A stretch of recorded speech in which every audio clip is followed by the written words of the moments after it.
ورفعنا لك ذكرك ورفعنا لك ذكرك. سر میرے اگلے سوال کا جواب تو آپ نے پہلے دے دیا. میرا اگلا سوال یہی تھا کہ آپ کے ادارے کے جو رفائی کام.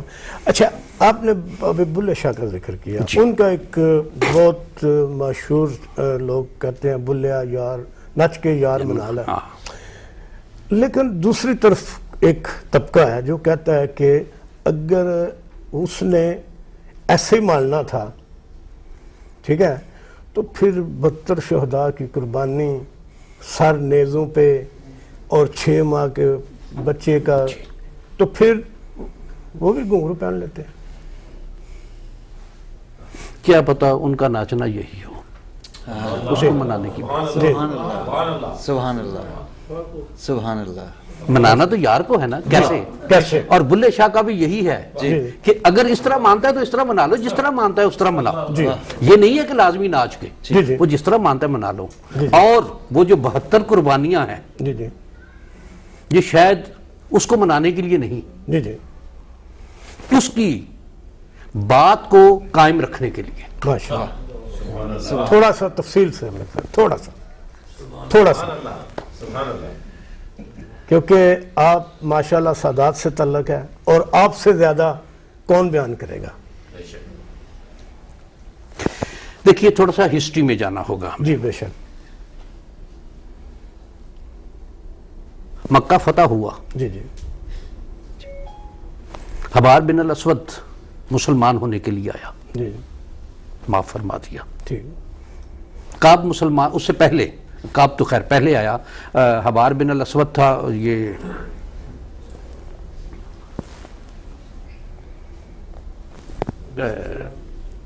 جس کا گھوڑا پہنچ گیا تھا سراقہ. ہاں جی بالکل, جس کا گھوڑا غار کے قریب پہنچا تھا. سراقہ معافی کے لیے آیا, اس کو معافی مل گئی. اور صرف معافی نہیں ملی, یہ ارشاد فرمایا کہ میں سراقہ کے ہاتھوں میں کسرا کے کنگن دیکھ رہا ہوں. جی بے شک. ابو سفیان آیا اور صرف معافی نہیں دی, صرف ایمان نہیں اس کا قبول کیا بلکہ اس کے گھر کو جائے امان قرار دے دیا. وحی آیا, ایمان قبول کر لیا اس کا, یہ 7 شرط لگا دی کہ میرے سامنے نہ آنا. جب بھی میرے سامنے آؤ گے مجھے میرے چچا یاد آئیں گے. ہند آئی سامنے, بے شک. ایمان اس کا بھی قبول کر لیا.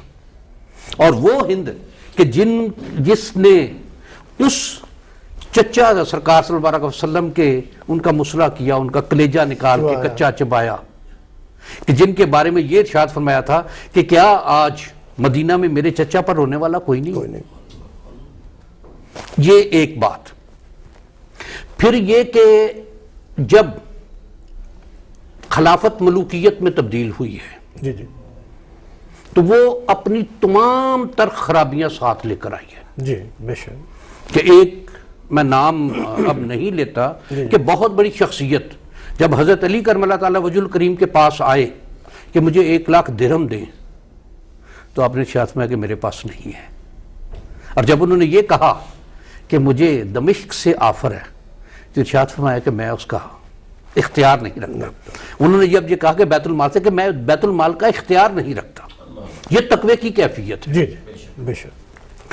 اور امام حسین علیہ السلام اس باپ کے بیٹے ہیں بے شک کہ جنہوں نے بیت المال اپنی ذات کے لیے قطعاً حرام کر دیا. کہ اگر امام حسن مجتبیٰ علیہ السلام نے ایک پھانک لے لی تو ان کے منہ سے نکال لی. یہ تربیت کا اثر. اور پھر اس سے بھی پہلے چلے کہ جب نبی کریم صلی اللہ علیہ وآلہ وبارک وسلم نے ہجرت فرمائی, علی میرے بستر پر سونا ہے, مشرکین باہر تلواریں لیے کھڑے ہیں, لیکن امانتیں لوٹانا یہ آپ نے کرنا ہے. اس سے بھی پہلے دیکھیں تو شب ابی طالب کا واقعہ ہوا تو ابو طالب پیچھے نہیں ہٹے.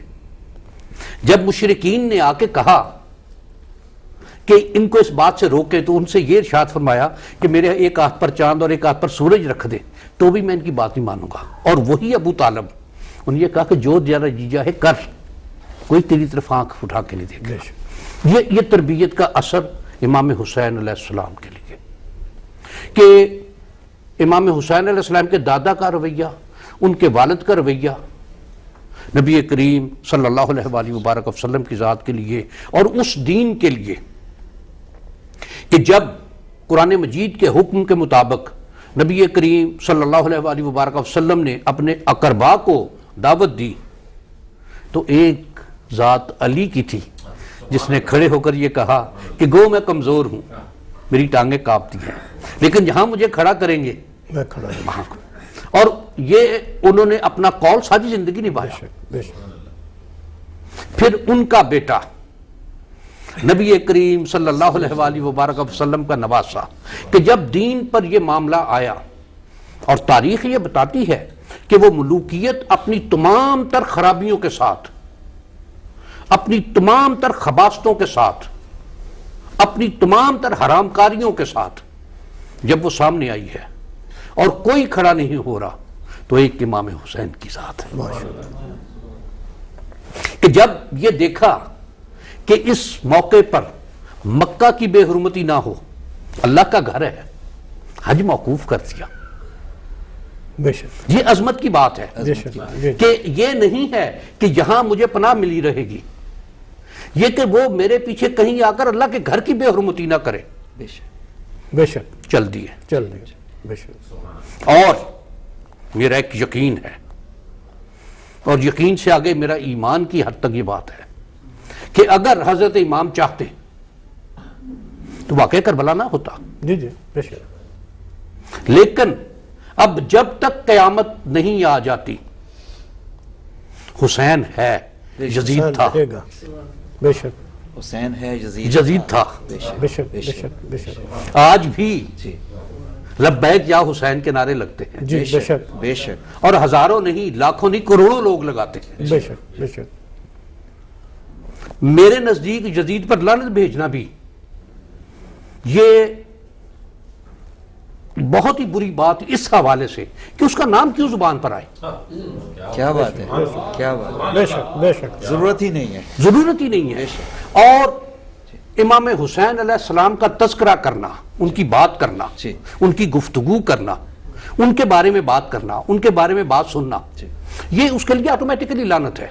بے شک بے شک. بے شک بے شک. میرے والد گرامی سے ایک شخص نے سوال کیا کہ کسی وقت شیطان پر لعنت کرنے کو بہت طبیعت چاہتی ہے، تو انہوں نے جواب میں یہ بات ارشاد میں بہت اچھی بات ہے، ایمان کی علامت ہے یہ. جی بے شک. فرمایا کہ لیکن میرے طریقہ کار یہ ہے کہ میرا جب اس طرح کا دل کرتا ہے میں درود پاک پڑھتا ہوں. ماشاءاللہ سبحان اللہ. ماشاءاللہ. اللہم صل. اور یہ وہی بات کہ امام کا تذکرہ یہ اس پر لعنت ہے. جی بے شک بے شک. کہ آج جس طرح میں الحمدللہ چشتی ہوں اور چشتیوں کے جد اعلیٰ حضرت خواجہ معین الدین چشتی اجمیری کا اللہ تعالیٰ صلی اللہ عزیز نے جی جی.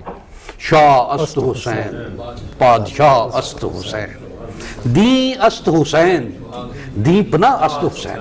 وہ صرف دین نہیں ہے، دین کو پناہ بچانے والے بھی وہی ہے. ماشاءاللہ. سر داد نہ داد دست در دست یزید، سر دینا گوارا کر لیا، یزید کے ہاتھ میں ہاتھ نہیں دیا. حقا کے بنا لا الہ است حسین، بنیاد کلمے کی کہ لا الہ کی بنیاد جو ہیں وہ حسین ہیں، کہ اگر حسین نہ ہوتے تو شاید آج کوئی لا الہ الا اللہ محمد رسول اللہ کہنے والا مشکل سے ملتا. اور 1400 سال گزر گئے اس بات کو، لاکھوں کروڑوں لوگوں نے، مسلمان کیا غیر مسلم کیا، امام کی تعریف و توصیف میں بے شمار مناقب کہے ہیں. اور جب تک قیامت نہیں آتی، جب تک یہ دنیا موجود ہے، ان کی ذات کی تعریف و توصیف ہوتی رہے گی. اس لیے کہ انہوں نے اپنی ذات کی بات نہیں کی، اپنی ذات کے لیے نہیں کچھ کیا، انہوں نے اس اللہ کے دین کے لیے، اپنے نانا کے دین کے لیے اپنی جان، اور صرف اپنی جان نہیں، اپنے ساتھ وہ 72 نفوس قدسی. اور اس کو کہ جب حضرت ابراہیم علیہ السلام حضرت اسماعیل علیہ السلام کو لے کر چلے ہیں، اور جس طرح روایات ہیں کہ 12-13 سال کی عمر مبارک تھی جی کربلا میں، اور اس میں وفدینہ بذبح عظیم، قرآن مجید کا جو ارشاد ہے کہ ہم نے اس کو ایک عظیم ذبیحہ میں تبدیل کر دیا، اس کا فدیہ رکھ دیا، اس کا فدیہ کر دیا۔ وہاں صرف ایک باپ بیٹے کی بات ہے، یہاں باپ بیٹا، بیٹا جوان، بیٹا نوعمر، بیٹا معصوم، کوئی کیٹیگری نہیں پیچھے رہی، خواتین، اور وہ خواتین کہ اگر وہ کسی وقت ننگے سر قبر صحن میں آ جائیں تو سورج اوٹ کر لے ان سے۔ یہ ان کی عظمت، یہ ان کی تقدیس، یہ ان کی عزت اور وقار، کہ سورج بھی ان کی طرف آنکھ بھر کے نہ دیکھے۔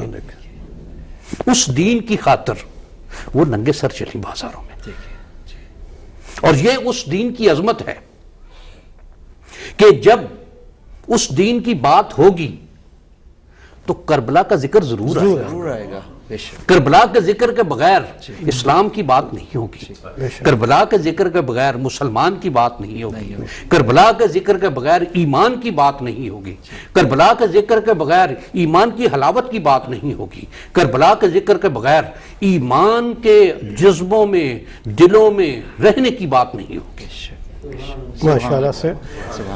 دوستو میں ایک بات حضور کی آپ سے شیئر کرنا چاہتا ہوں۔ میں کل آپ کا ایک خطاب سن رہا تھا اپنے ہی چینل پہ، تو آپ نے امام علی مقام امام حسن و حسین کے اخلاق کے بارے میں آپ کی گفتگو تھی۔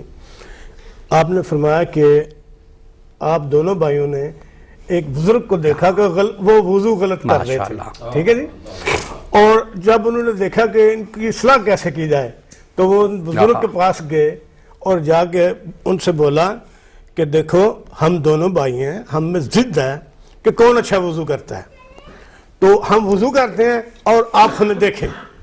تو جب انہوں نے وضو کیا تو وہ بزرگ تھے نا، وہ سمجھ گئے کہ یار غلطی تو مجھ سے ہوئی ہے، یہ بچے تو مجھے سمجھانے کے لیے۔ مجھے آپ کی یہ خطاب میں یہ گفتگو کا انداز اتنا پیارا لگا۔ اور دوسری کہ امام زین العابدین علیہ السلام سے کسی نے پوچھا کہ حضور کیا یہ تذکرہ یہیں پہ ختم ہو جائے گا؟ تو آپ نے فرمایا کہ جب بھی میری اولاد کے سامنے آپ ہمارا ذکر کرو گے کہ وہ تڑپ جائے گا، اور آج آپ نے تڑپ دیکھ لی۔ کیسے میں نے وہ کیا اس کو کہتے ہیں کہ بات ہی شروع کیا، اور قبلہ نے وہ اپنے شاید آپ نے ان کے چہرے کے تاثرات نہیں دیکھے جتنے میں نے قریب سے دیکھے ہیں۔ تو قبلہ میں اگر آپ اجازت دیں تو اصغر چشتی صاحب سے گزارش کروں کہ وہ اس موقع پر اعظم چشتی صاحب کے وہ جو شہادت کے بارے دوڑے ہیں وہ ایک دو سنا دیں، تو اس کے بعد ہم دوستوں سے ایک دو کویسچن لیں گے، تو ایک دو کویسچن اور کر کے ہم اس کو وائنڈ اپ کریں گے۔ صلی اللہ علیہ یا رسول اللہ وسلم علیہ یا حبیب اللہ۔ کتھوتی رسائے حسین دی خالق حسین دائے خدائے حسین دی خالق حسین دائے خدائے حسین دی سبحان اللہ۔ صورت ایسی حق نے بنائی حسین دی دشمن بھی کر سکے نہ برائے حسین دی نانا نبی تے با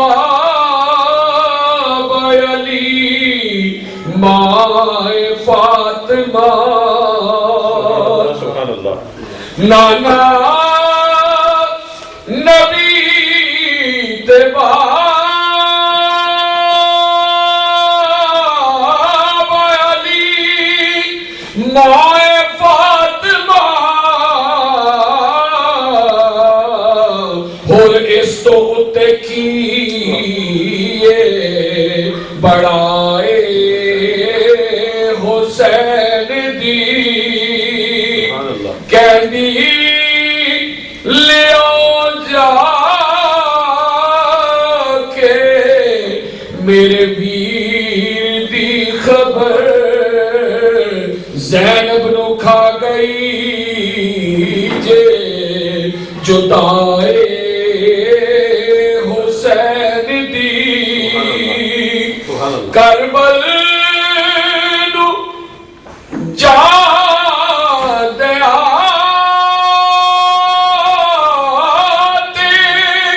زمانے نے ویکھیا مڑ کے نہ کرنو آئی مڑ کے سواری کرنو نہ آئے حسین دی اعظم اے بندگی میرے حصے چیا گئی اعظم اے بندگی میرے حصے چیا گئی کردہ رواں گا مدح سرائی حسین دی کردہ رواں گا مدح سرائی حسین دی کی دسا کتھوں تیک رسائے حسین دی خالق حسین دائے خدائی حسین دی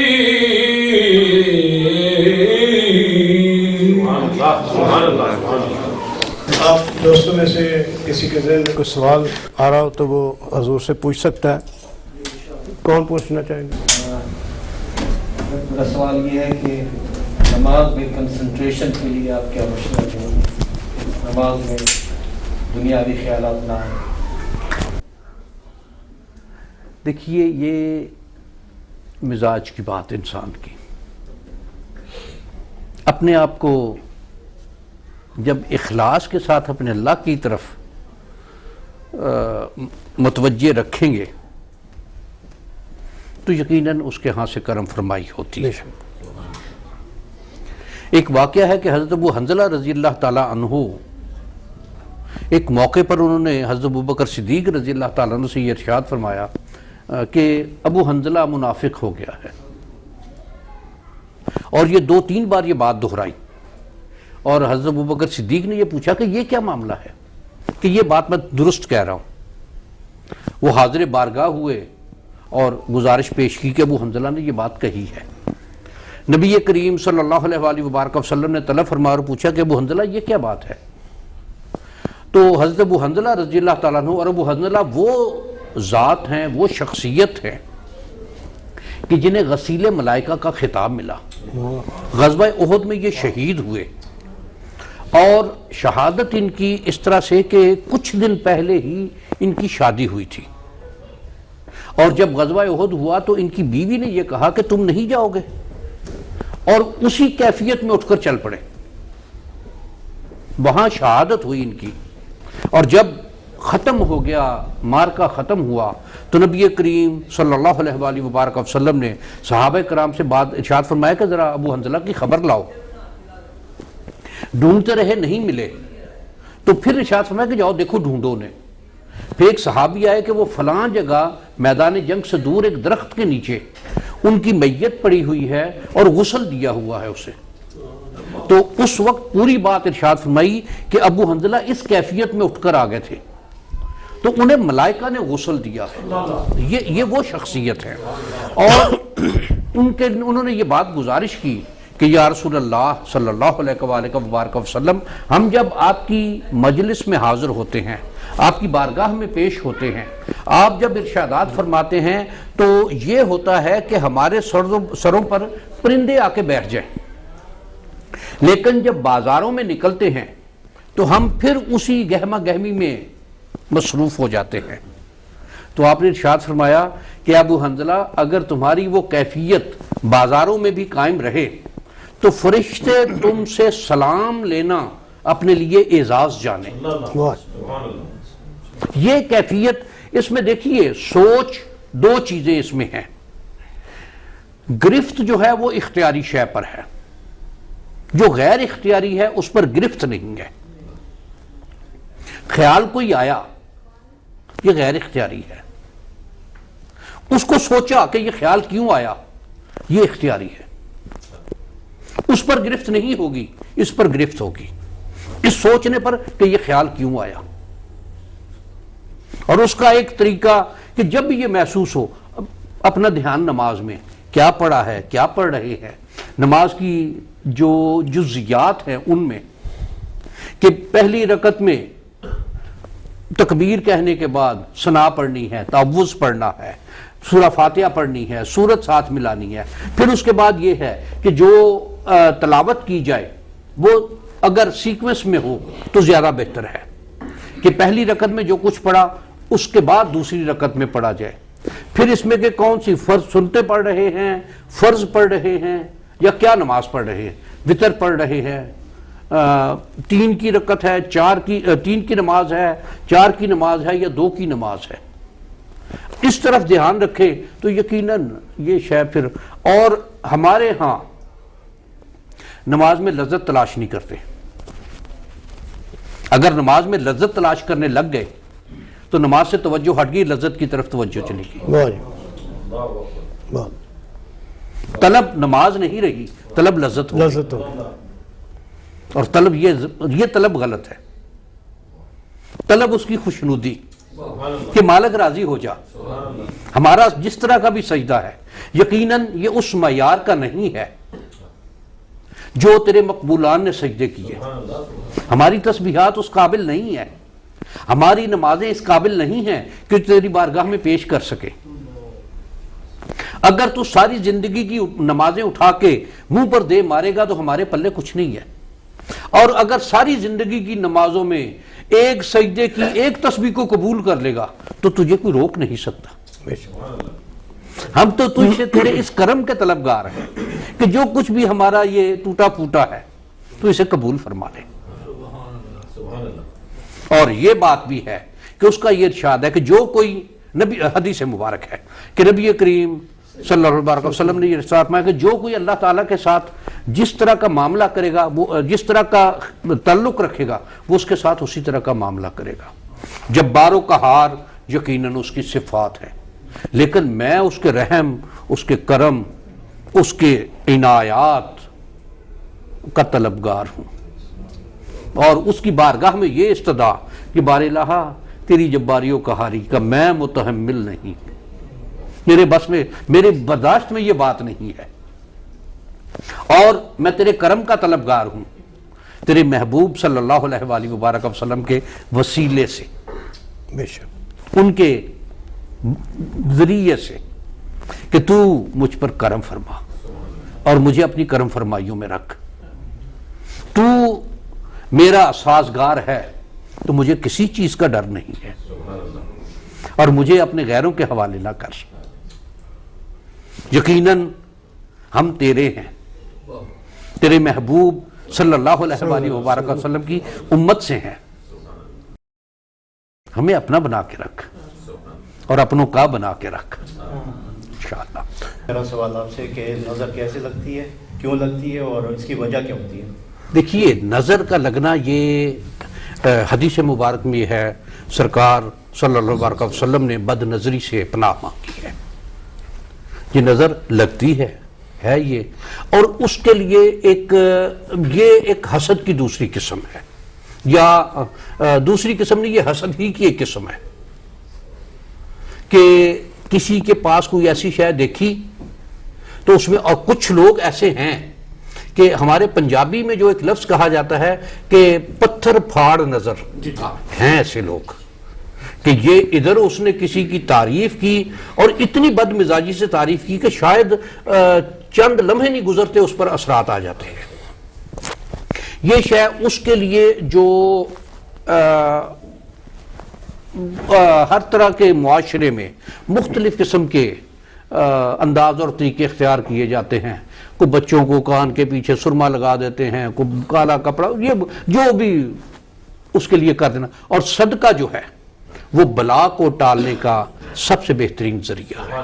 قبلہ آج کے دور میں ہم مسلمان جس ذلت اور رسوائی سے گزر رہے ہیں جی دنیا میں، جی، ان حالات میں ہمیں کس قسم کی رہنمائی چاہیے جو ہمیں اس ذلت اور رسوائی سے نکال کے ہمیں اپنے مقام پہ واپس لے کے آئے؟ دیکھیے، کچھ چیزیں یا باتیں کہ معاملات حالات کے مطابق ان کو لے کر چلنا، پھر اس میں ایک ناگفتنی یہ آتی ہے کہ ہمارے جتنے بھی ریسورسز جتنے ہیں میجارٹی مسلمانوں کے پاس ہے، جی، لیکن ان ریسورسز کو استعمال کرنا مسلمانوں کے نصیب میں نہیں ہے، اس لیے کہ ہماری پرائرٹیز ہمارے خدا کچھ اور ہیں. جی، ہم بجائے اس خدائے لم یزل پر بھروسہ کرنے کے بجائے کچھ اور طاقتوں پر بھروسہ کرتے ہیں کہ وہ حفاظت کریں ہماری، وہ ہماری حکومتوں کی حفاظت کریں، وہ ہمارے مال و دولت کی حفاظت کریں. اور ان کا یہ مال و دولت کی حفاظت کرنا، اس کا وہ جو کچھ وصول کرتے ہیں وہ شاید ہماری توقعات اور سوچ سے کہیں زیادہ ہوتا ہے.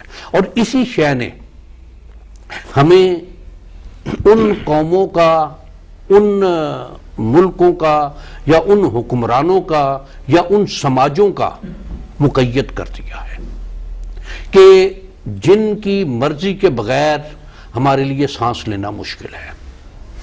یہ شے اس میں، اور اب اس میں جو دوسری بات آتی ہے کہ شاید مسلمانوں کو، جس طرح مسلمانوں نے اپنے عروج کے دور میں جو کچھ علم ان کے پاس تھا انہوں نے تقسیم کیا، آج مسلمانوں پر قدغنے ہیں، رکاوٹیں ہیں کہ وہ ایسے علوم جن سے آگے نکلا جا سکتا ہو ان کی ان پر پابندی ہے. اور آج بھی ہمارے ہاں یہ بات ہو رہی تھی، ایک یا دو لوگ ہوتے ہیں ایسے جو کسی معاشرے کو بنا دیتے ہیں یا بگاڑ دیتے ہیں. مثلا یہاں کا وہ جانی دا ایپل سیڈ، اس نے کسی سے لے کی تمنا نہیں کی، اس نے کام کر دیا. اور مغلوں میں شاہ جہاں نے ایک شخص غیر مسلم، غیر ملک سے آیا اس کے پاس، اس نے ایک علاج کیا، اس کا ٹھیک ہو گیا وہ. اور جب بادشاہ سلامت نے حکم فرمایا کہ مانگ، کیا مانگتا ہے، تو اس نے اپنی ذات کے لیے کچھ نہیں مانگا، جی، قوم کے لیے مانگا. اس نے اپنی قوم کے لیے مانگا کہ میری قوم کو یہاں تجارت کا حق دے دو. اور وہ حق وہ دیا جانا اس کے 200-250 سال بعد اس ایک انگریز کا کام کیا ہوا کہ اپنی ذات کو نفی کر کے اس نے اپنی قوم کے لیے مانگا، تو ان لوگوں نے پورے ہندوستان پر حکومت کی. بے شک ایک یا دو افراد ہوتے ہیں جو کسی قوم کو بنا دیتے ہیں یا بگاڑ دیتے ہیں. شاہ جہاں اتنی بڑی سلطنت، اس کا ایک فیصلہ اس سلطنت کو بہا کر لے گیا. اس ایک شخص کی جو اپنے آپ کو ایک طرف کر لینا ہے، اس نے اس کی قوم کو کہاں سے کہاں پہنچا دیا. تو یہ اللہ کرے ہمیں کوئی ایسا لیڈر ملے، ایسا حکمران ملے، ایسے لوگ مل جائیں کہ جو میگ سے ہٹ کر ہم کے لیے بات کریں. پاکستان میں اتنی بڑی تعداد میں علماء کرام، مشائخ کرام، کیا وہ اس سلسلے میں کوئی اپنا رول ادا کر رہے ہیں؟ دیکھیے بات وہ وہی آ جاتی ہے، میں نے جو گزارش کی ہے کہ میں کے بجائے ہم کی بات کرے. جو ہم جی بے شک. جہاں ہم کی بات ہوگی پھر فرد پیچھے رہ جاتا ہے، قوم آگے قوم آگے ہوتی ہے. وہاں پہ قوم پیچھے ہے، قوم پیچھے فرد ہے، آگے. فرد آگے ہے. بے شک بے شک. تو قبلہ جہاں پہ ہم لوگ یونائٹڈ اسٹیٹ میں بات کروں گا کیونکہ ہم ادھر ہی رہ رہے ہیں، یہاں پہ جو فیملیز کے متعلق میں عرض کرنا چاہتا ہوں کہ بچوں کے بارے میں یہاں پہ ایک بہت بڑی ہمارے لوگوں کو فیملیز کو پرابلمز ہیں. جی ایک تو ہم کھل کے بات نہیں کرتے ایک دوسرے کے ساتھ بچوں کے بارے میں. یہاں پہ بچے جو بے راہ روی کا شکار ہو رہے ہیں، آپ قبلہ یہاں کے مسلمانوں کو اس اسلامی نقطہ نظر سے ان کو تھوڑا سا یہ درس دیں، بتائیں کہ یہ ان پہ کتنی بڑی ذمہ داری ہے کہ انہوں نے اپنی اولاد کو کہاں تک سنبھالے رکھا، کہاں تک دین کی طرف ہو، اگر وہ نہیں تو ان کو کیسے لے کے آئیں؟ دیکھیے اس شے کے بہت سارے اسپیکٹس ہیں. جی جی. اب مثلا جو یہاں آ رہا ہے یا پروگرام بنا رہا ہے، اس کے ذہن میں اس کو یہ پتہ ہے بات کہ وہاں اولاد کے حوالے سے یا بچوں کے حوالے سے یہ مشکلات آئیں گی. جی احساس ہے اسے. اگر وہ پھر بھی اس بات کو تسلیم کرتا ہے تو اس کا مطلب ہے کہ یا تو وہ اس سے بالکل لا تعلق ہے یا وہ اوور کانفیڈنٹ ہے. جی جی. اب دونوں چیزیں جو ہیں وہ غلط ہیں. ہمارے ہاں جو مطلب میں آبزرو کر سکا ہوں کہ وہ یہ ہے کہ یا تو والدین اولاد کو بالکل چھوڑ دیتے ہیں یا بہت زیادہ سختی کرتے ہیں. دونوں چیزیں غلط، دونوں غلط ہیں. ایک میانہ روی ہونی چاہیے. جی جی. کہ ایک اور اس میں میرا خیال کوئی جھجکنے والی بات نہیں کہ ہمارا معاشرہ، پاکستان کا معاشرہ بھی ایک وہ جو فیملی سسٹم تھا وہ ٹوٹتا ہوا نظر آ رہا ہے. جی جی.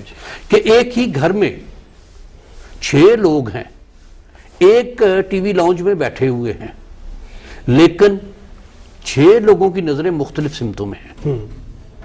کسی کی ایک دوسرے کے ساتھ انٹریکشن نہیں ہے. یا وہ ٹی وی لگا کے دیکھ رہا ہے، دوسرا اپنے موبائل پر گیم کھیل رہا ہے، تیسرا میسیجنگ کر رہا ہے، چوتھا چیٹنگ کر رہا ہے. کچھ نہ کچھ کہ وہ جو ایک فیملی کانسیپٹ ہے کہ گھر کے لوگ بیٹھے ہیں، اور اس میں ایک سب سے اچھی جو اس حوالے سے بات کہ کھانا اکٹھے کھایا جائے. جی. خاص طور پر ناشتہ اور ڈنر، کہ کم از کم ایک دوسرے کے ساتھ سلام دعا، ہیلو ہائے، حال احوال پوچھنا، کوئی کسی کے ساتھ کوئی بات شیئر کرنا، یہ شاید ایک اس سسٹم کو دوبارہ ریوائز کرنے کا موقع دے. بے شک. پھر دوسری بات اس میں ایک اور ہے کہ والدین خاص طور پر اپنی اولاد سے یہ توقع کرتے ہیں کہ جس طرح وہ چاہتے ہیں. یہ ایک بات ذہن میں رکھنی چاہیے کہ اس کے اور اس کے بہت فرق ہے درمیان میں. جو اس کی سمجھ ہے وہ اس کی نہیں، اور وہ اس کے لیول پر نہیں آ سکتا، یہ اس کے لیول پر جا سکتا ہے. بیٹا باپ کے لیول پر نہیں آ سکتا، باپ بیٹے کے لیول پر جا سکتا ہے. اس کو بیٹے سے اپنے لیول پر توقع نہیں کرنی چاہیے، خود کو اس کے لیول پر جا کر اس سے بات کرنی چاہیے. بے شک. بہت بڑی بات کہ اگر ایک بچہ شادی کے لیے کسی جگہ ضد کر رہا ہے اور وہ اس کو سنب کرے گا تو ایک لمحے کے لیے خود سوچ لے کہ جب وہ اس کیفیت میں تھا، اس عمر میں تھا، اس کا کیا رویہ تھا. اور اگر یہ سوچ لے گا تو شاید اس کو بہت سے اس کے مسائل حل ہو جائیں گے. کہ جس عمر میں وہ ہے اس عمر میں اس کی سوچ کیا تھی، کیا یہ بھی اسی سوچ میں نہیں تھا، اسی کیٹیگری میں یا اسی کیفیت میں نہیں تھا جس میں اب اس کا بیٹا ہے. اور اس کے والدین نے اس کو کیا کہا تھا یا کس طرح سمجھانے کی کوشش کی تھی اور یہ نہیں تھا سمجھا. ایک بات یہ ہے. دوسری بات اس میں اولاد کے لیے کہ والدین کی اولاد کے ساتھ محبت ایک شاید یہ دنیا کی واحد محبت ہے جس میں اخلاص کے علاوہ اور کچھ نہیں ہے. کہ ماں آج کل یہاں کے بھی کہ بچہ اس کے پاس سو رہا ہے, رات اس نے اگر بستر گیلا کر دیا ہے تو ماں ایک لمحے کا دریغ نہیں کرتی, بچے کو خشک جگہ پر لٹا کر خود اس کی گیلی جگہ پر لیٹ جاتی ہے. یہ جذبہ صرف ماں میں ہے اور کسی عورت میں نہیں ہے. ہر باپ کی یہ خواہش ہوتی ہے کہ اس کا بیٹا جہاں وہ پہنچا ہے اس کا بیٹا یا اس کی اولاد اس سے آگے چلے, اور اس میں سوائے اخلاص کے اور کچھ نہیں ہوتا. اس کے لیے کوئی طلب نہیں ہوتی کہ یہ مجھے یہ ریوارڈ دے. اور والدین کی محبت سمجھ اس وقت آتی ہے جب بیٹا یا بیٹی خود ماں یا باپ بنتے ہیں, اس سے پہلے یہ بات سمجھ نہیں آتی. اس لیے کہ یہ اتنی بڑی بات ہے کہ کوئی لفظ اس کے لیے نہیں ہے کہ جو اس کو ڈپکٹ کر سکے, جو اس کی صحیح منظر کشی کر سکے کہ والدین کی محبت اولاد سے کیسے ہے. اور یہ اس میں ان دونوں کو اس بات کو بیلنس کر کے, اگر باپ اپنے بچوں کے ساتھ دوستانہ طرز عمل رکھے اور اگر اولاد اپنے باپ کو یا ماں کو اپنا سب سے بڑا ہمدرد اور غم گسار جانے تو شاید یہ معاملات درپیش نہیں ہوں گے. اور مالک تعالی ہمیں اس بات کی توفیق عطا فرمائے. آمین آمین آمین آمین. اس کے علاوہ کوئی اور پیغام اگر ہمارے یہ یونائٹڈ اسٹیٹس میں جو ہم مسلمان خاص طور پہ پاکستانی, ان کے لیے آپ کی خاص کوئی شفقت, عنایت اور پیغام؟ ایک بات گزارش کروں گا. جی. ہمارے ملک نے ہمیں کیا دیا اور ہم نے اپنے ملک کو کیا دیا. بے شک. اس کو اس بات میں کہ امریکہ آنا آسان نہیں ہے. ہمارے ملک نے اس قابل بنایا کہ ہم امریکہ جا سکیں. جی. ہم نے اپنے ملک کو کیا دیا ہے. اور میں ایک بات جو میرے مشاہدے کی ہے کہ خاص طور پر ہمارے لوگ, کیا ہم نے سوائے گالیوں کے اور تانوں کے کچھ دیا اپنے ملک کو؟ ہم پر ہمارے ملک کا بھی حق ہے. بے شک بے شک بے شک. اور وہ حق ادا کرنا چاہیے. بے شک. یہ میرا پیغام ہوگا. ٹھیک. بہت خوب دوستوں, بہت بہت شکریہ. اور میں شکریہ ادا کرتا ہوں قبلہ حضور سید محمد حبیب عرفانی صاحب کا, جنہوں نے ہمیں اتنے وقت کی قلت میں وقت کی فراوانی عطا کی. میں ان کے لیے ان کا بھرپور شکریہ ادا کرتا ہوں اپنے ارشد وان کی طرف سے, چشتی کی طرف سے, اپنی پوری کاوش LMI TV کی پوری ٹیم کی طرف سے. ہمیں بہت اشتیاق تھا آپ سے ملاقات کا, تو آج اللہ تعالیٰ نے وہ ہمارا اور آپ سب لوگوں کا اشتیاق پورا کر دیا. اور میں سمجھتا ہوں کہ بزرگان دین سے یہی فیض ہوتا ہے کہ ہم ان کے ارشادات کو سنیں اور ان پہ عمل بھی کریں. تو یہ سب سے بڑا فیض یہ ہوتا ہے. ٹھیک ہے. اور دوسرا, میں حضور سے گزارش کروں گا کہ اگر ان کے پاس مزید کسی دن ٹائم ہو تو ہم حاضر ہو جائیں یا ہمیں خدمت کا موقع دیں. تو کیونکہ میں ابھی تشنگی, کیونکہ رات کا بہت قبلہ بار بار گھڑی دیکھ رہے تھے, میں بھی محسوس کر رہا تھا. لیکن کیا کریں کہ ہم نے بھی جو لوگ نئی رسائی حاصل کر سکے ان کے لیے بھی کچھ فیض حاصل کرنا تھا, جو ہم انشاءاللہ اپنے چینل کے ذریعے تقسیم کریں گے. تو میں پھر آپ لوگوں کا بہت بہت شکریہ ادا کرتا ہوں, میاں صاحب آپ کا, بشیر صاحب کا, جنہوں نے ہمیں دعوت دی اور ہمیں ہماری ملاقات کا اہتمام کیا. بہت بہت شکریہ. خدا حافظ. ناظرین, ملیں گے کسی اور شخصیت کے ساتھ اسی ایسے پروگرام میں. اجازت چاہتے ہیں. خدا حافظ. اور میں آخر میں قبلہ سے دعا کی درخواست کروں گا. دعا. اللہم صلی علی سیدنا ابو مولانا محمد وعلی آل سیدنا ابو مولانا محمد مبارک وسلم. العالمین کرم عطا فرما, دستگیریاں عطا فرما, رحم عطا فرما, عافیتیں عطا فرما, نعمتیں عطا فرما. العالمین تنگیاں دور فرما، تکلیفیں دور فرما، مصیبتیں دور فرما، بیماریاں دور فرما، بے روزگاریاں دور فرما، قرضوں سے نجات عطا فرما، بے اولادیاں دور فرما، پریشانیاں بچوں کی پریشانیاں دور فرما، العالمین راحتیں عطا فرما، برکتیں عطا فرما اور نعمتیں عطا فرما، العالمین اپنا بنا کے رکھ، اپنوں کا بنا کے رکھ، آمین. اپنا بنا کے رکھ، اپنوں کا بنا کے رکھ، العالمین شیطان کے شر سے محفوظ رکھ، حاسدوں کے حسد سے محفوظ رکھ، رذیلوں کی رذالت سے محفوظ رکھ، فسادیوں کے فساد سے محفوظ رکھ، العالمین بد نگاہوں کی بد نگاہی سے محفوظ رکھ، بد کلاموں کی بد کلامی سے محفوظ رکھ، بد عملوں کی بد عملی سے محفوظ رکھ، العالمین اپنی پناہ میں رکھ اور دستگیری میں رکھ، العالمین اچھا سچا صحیح مسلمان بننے کی توفیق عطا فرما، نمازیں صحیح پڑھتے رہنے کی توفیق عطا فرما، نبی کریم صلی اللہ علیہ وآلہ وبارک وسلم کی محبتیں ہمارے نصیب میں کر، حرمین شریفین کی زیارتیں ہمارے نصیب میں کر، روز محشر شفاعتیں ہمارے نصیب میں کر، العالمین دین و دنیا کی ہر خیر، ہر کرم، ہر برکت اور ہر عافیت عطا فرما، ربنا آتنا فی الدنیا حسنہ وفی الآخرۃ حسنہ وقنا عذاب النار، ربنا تقبل منا انک انت السمیع العلیم وتب علینا انک انت التواب الرحیم، وصلی اللہ تعالی علی خیر خلقہ نور عرشہ سیدنا و مولانا محمد وعلی آلہ وصحبہ برحمتک۔